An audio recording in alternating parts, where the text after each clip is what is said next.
Hello, Sacred. Are you sitting comfortably? Then let's begin. Once upon a time, there was a holy paladin called Sacred Accents. He was the greatest paladin in all the world, and was honoured throughout the entire kingdom of Accentonia for his works, slaying dragons and pawning noobs in PvP while shamelessly standing in loss of DPS the entire time while telling others not to. He rode around on a great chicken, showing off his gear and making love to scantily clad bar wenches. Because Sacred was so successful, he was regarded with great jealousy by many of the other paladins in the land, who sought to overthrow him. Sacred knew that this would never happen, as long as he kept his one weakness, his proverbial Achilles heel, a secret to them all. What, I hear you ask, was Sacred's weakness?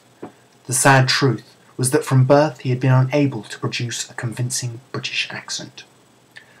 Two of Sacred's arch-nemeses are one Zyback, who was a paladin in druid form, and his own cousin, Stephanie, sought to overthrow him and claim glory for themselves.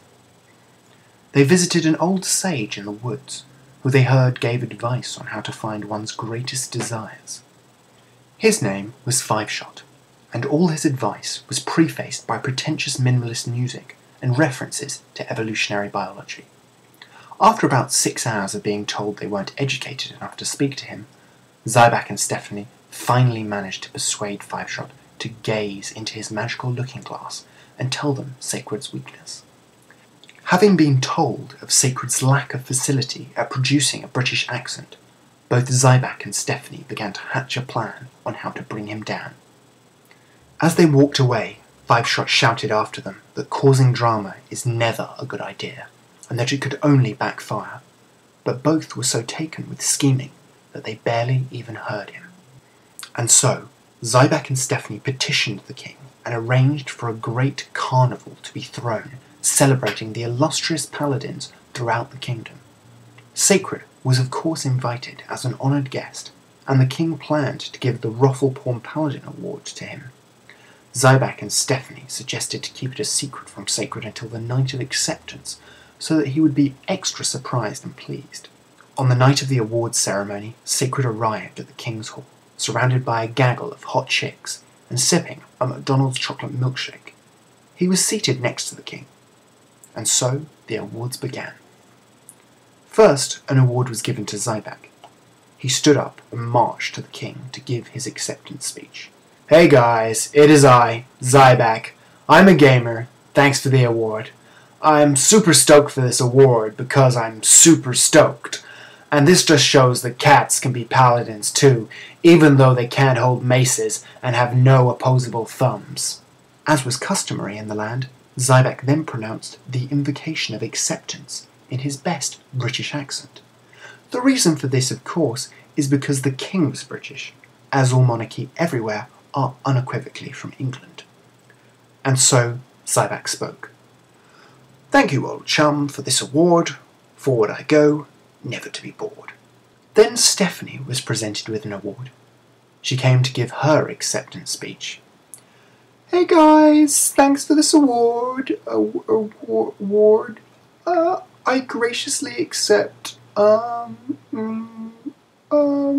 it." Like Zyback, she pronounced the invocation of acceptance, which for no reason made her sound like a chimney sweep. "Thank you, old chum, for this award. Forward I go, raising my sword." Sacred clapped and applauded, happy for his fellow paladins. And then the unthinkable happened. The king called out his name, called for him to accept an award.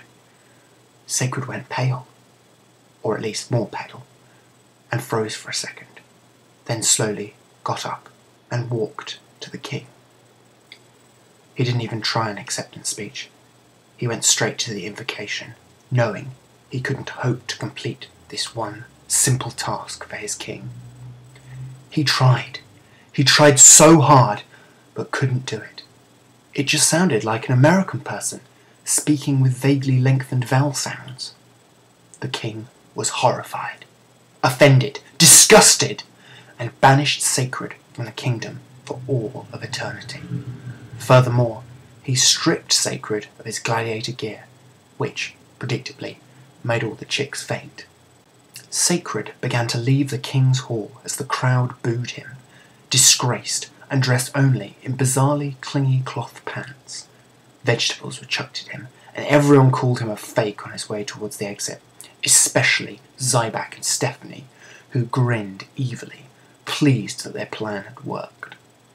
Just as he reached the great doors of the hall and was about to leave, Douglas exploded into existence, a pillar of, somewhat questionable, militaristic greatness, wreathed in flame and glowing with power. "How dare you depose Sacred!" he screamed at Zyback and Stephanie. "His rating is much higher than yours, and he makes me look good in arenas." And then he trounced them, right there and then. All that was left of Stephanie and Zyback were two smoking pairs of shoes. They had, of course, been condemned to run stonecore for the rest of their days. Sacred was re-elevated to his position as a great paladin, and the king paid for a voice coach to teach him how to do a proper British accent. And so the story ends. But remember the wise, if a little pretentious words of Five Shot. Never cause drama in guild, or Douglas will trounce you. Hard.